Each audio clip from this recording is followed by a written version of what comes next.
I must say that I was the team from Ghana, a team comprising civil society, the private sector, and government from Ghana in the last 2 weeks in Europe. So we've already been to Belgium to see the competent authorities and also to talk to the Commission in Brussels.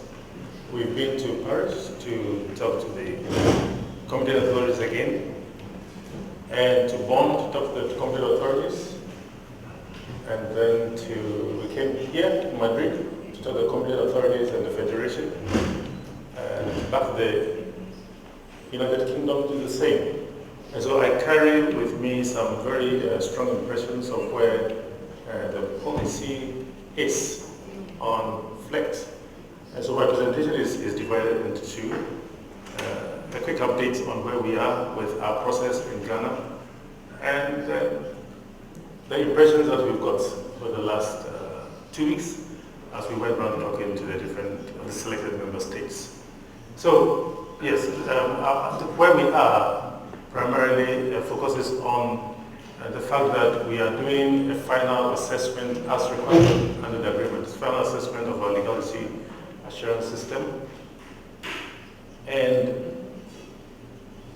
the next steps basically arise from that. So what are the next steps towards licensing, to give us an impression of when and how likely that come to the market, the FLEGT license. And finally, the concerns I mentioned about the impressions we've got going around these 5 member states.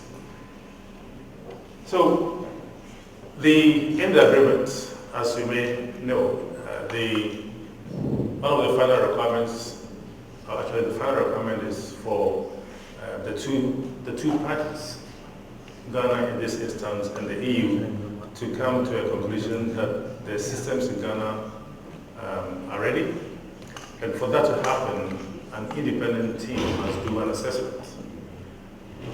And arising from this assessment, a report will be produced, and the two parties would take a decision on that report. So the first time an independent team did an assessment of Ghana's readiness was in 2014, and at that time they brought out a number of issues.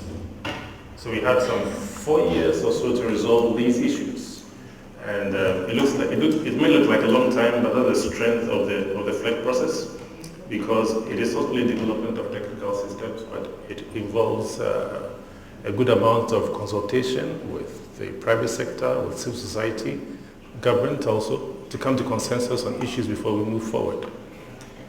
And I'll speak a little more about that later. And so over the last 4 years, we fixed those actions that were put out by the team. So what this final assessment is doing, having worked on those actions that were put out as a team, what this final assessment is doing is to see how ready we are, having cleared those corrective action requests, if you like, that were put out to us. And so they have determined in this last assessment whether in practice the legality assurance system that we have implemented delivers the intended results. Intended results being what was or has been defined in the agreement that has been signed some 10 years ago, and whether the actors have the relevant capacity to implement the legality assurance system. In this instance, the actors being the private sector on one hand and the government or the regulatory agencies on the other. Primarily, there are some small contributions from the civil society, but the focus is on the regulators and the private sector.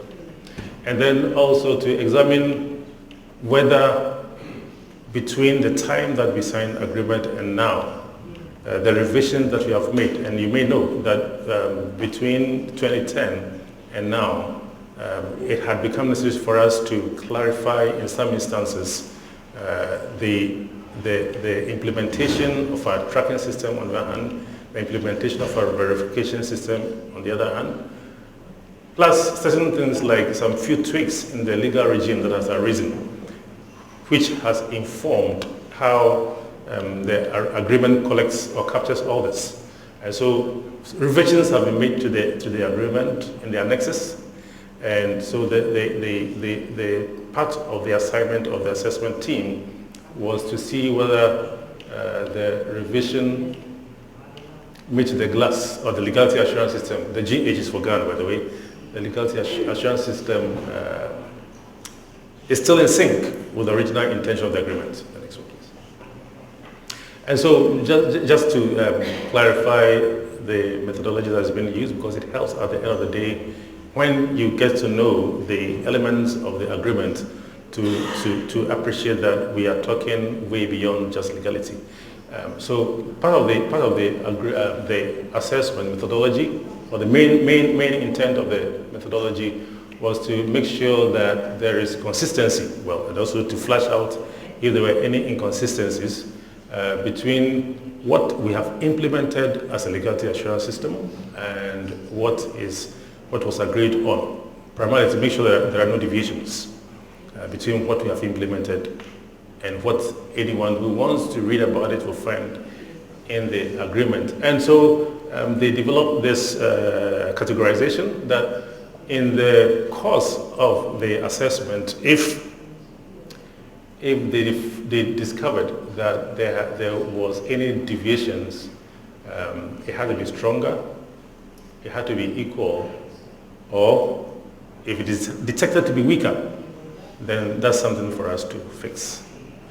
The next one. And so similarly, they were looking at compliance to what has been narrated, or the narrative in the agreement of systems, whether, again, we were complying or not complying.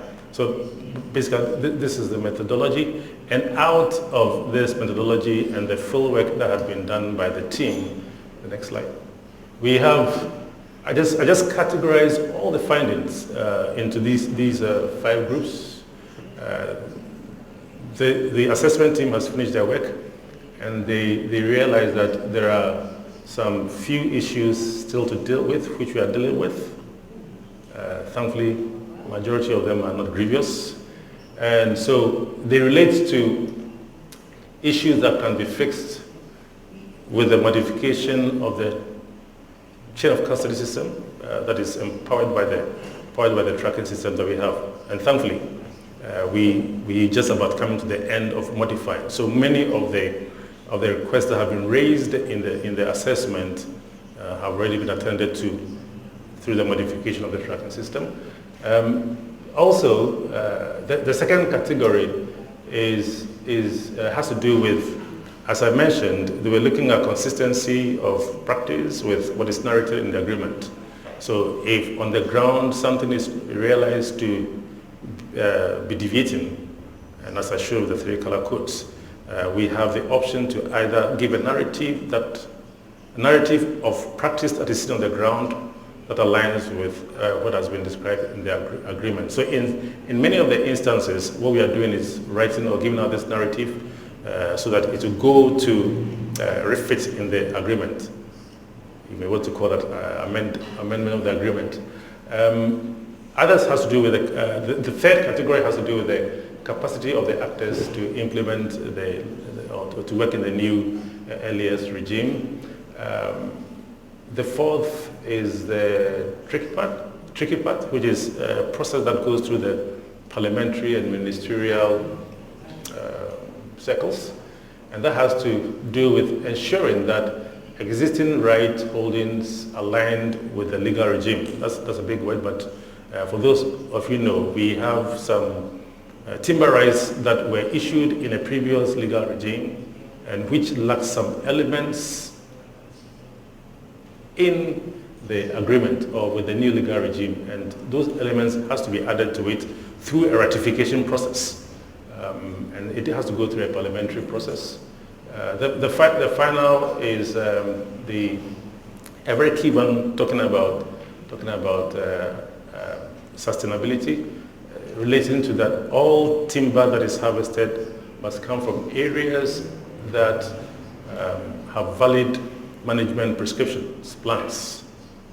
So we categorize, so I categorize all the findings into this, and it is our anticipation that these are matters that can be resolved so Ghana's process can come to a conclusion as quickly as possible in the next one. So the next steps for us to see the end of the process is for us to complete these remedial actions for the consistency and compliance issues I showed you about.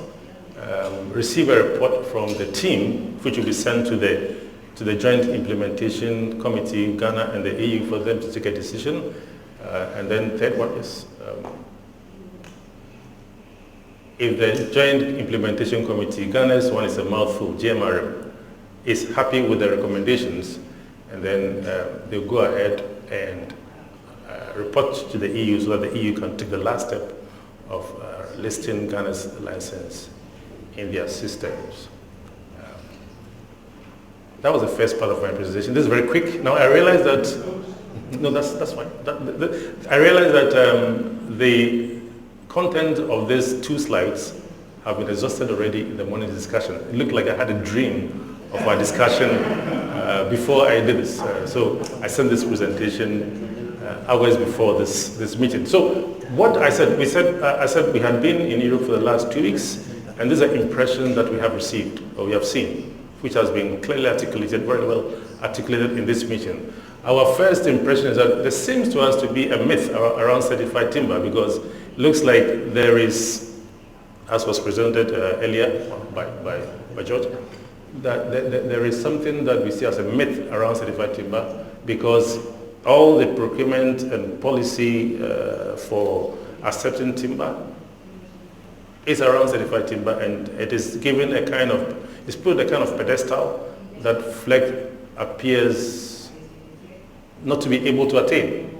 And we look at this with reservation, because we think that unlike certified timber, the certified timber process that was initiated, of course, years ago, FLEGT has brought about a national level governance transformation. Certified timber didn't achieve that. And you might want to look, well, to policymakers especially, look into that. Additionally, FLEGT has strengthened the underlying processes and documentation upon which forest auditing is done. And so when FSC, PFC, or certified bodies come to do their auditing, it is the documentation that we have strengthened that they're going to use. So, where is the strength coming from? We believe it is more from the transformation that we are obtaining from the FLEGT process than from any certified process. Now, there is still, and so we think also, or we saw, so these are facts that we found on the ground.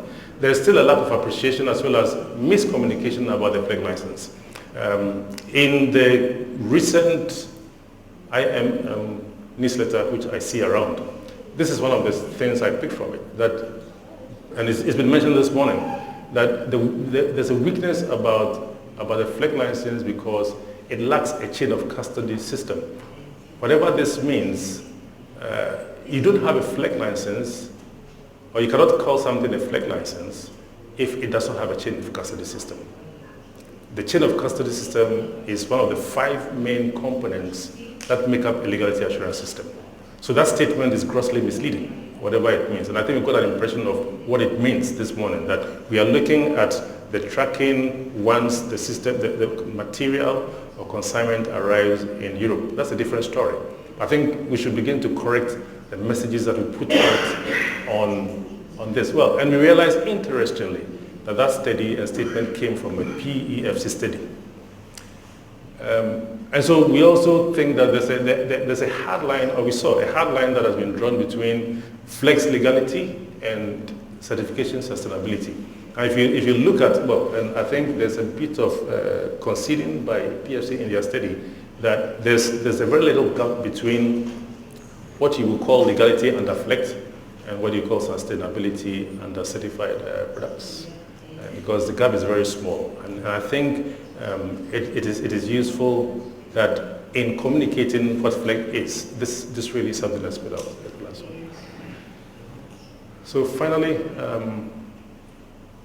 we saw, and it has been discussed that the FLEGT license is really playing second fiddle to certified timber in the majority of member state procurement policies.